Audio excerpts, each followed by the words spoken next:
trying to getting those perspectives about kind of life, right? Let's go to 1 Corinthians 13. If we could, 1 Corinthians 13, first one. Who wants to read it for me? I'll read it for you once I find it. All right, but it's talking about love. And I promise this is gonna be short. This is just You for said 1 Corinthians, what? trouble life. All right now. 10th, that word. This is gonna be a 1-point message, team. Come on, come on. What's First Corinthians what? Huh? Page 1 Corinthians 10. 13. You Chapter said page 13. 10? Yeah, 1033, chapter 13. The way in love. Smith, really. I was going. Let's see it's like. Go ahead, Cooper. Let's If do I it. speak in the tongues of men and of angels, but have not love, I am a noisy gong or a clanging cymbal. And if I have prophetic powers and understand all mysteries and knowledge, and if I have all faith so as to remove mountains, but have not love, I am nothing. If I give away all I have, and if I deliver up my body to be burned, but have not love, I gain nothing. Nothing. Okay, here we go. This is the main part right here. This is at 4. Hit me with Carbo. Hit me with 4. Come on, you can read. Look. It says, love is patient and Patient, kind. kind. Love does not envy or boast. It is not arrogant or rude. It does not insist on its own way. It is not irritable or resentful.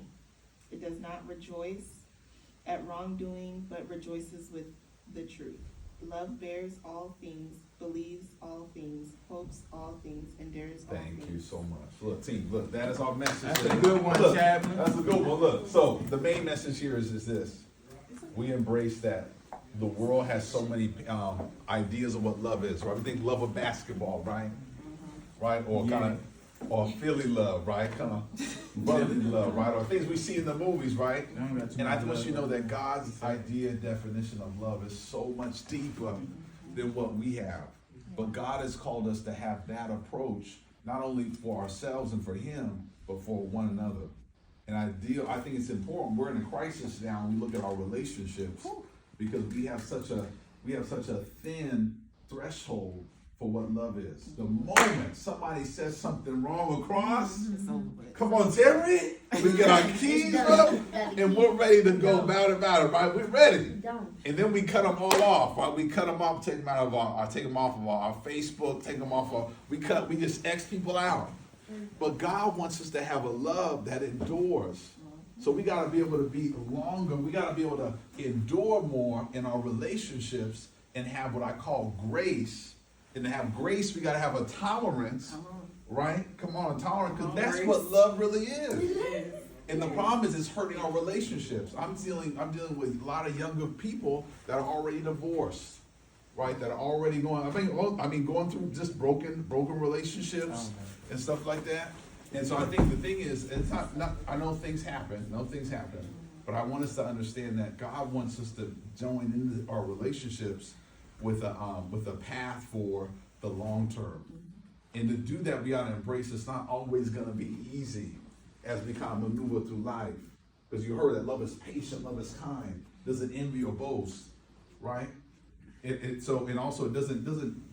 doesn't have excitement in doing wrong things, right? But it rejoices, right, in being able to do things in love. God wants us to have that definition. So you take one thing from my message today. Let's redefine and recalibrate our definition of love, but also how we roll that thing out day to day with one another. If we do it God's way, He can get the glory and we can love more. And some of the people who are lost that God puts us around, we can set an X amount. We might even be able to make an impact by hanging on to them, even when they go through the tough times, but we can show them what love looks like. Because God wants us to be a mirror. He made us in His image. So when you look in the mirror, when you go to the bathroom, when you look in that mirror, you should see Him in a way. And when people see you out in the hallways and out doing mission, right, and at work and stuff like that, they should see you and they should see a picture of that definition of love. Right, B? I swear. Come on, look. Me and my bad. That's it, y'all. That's it. We're done.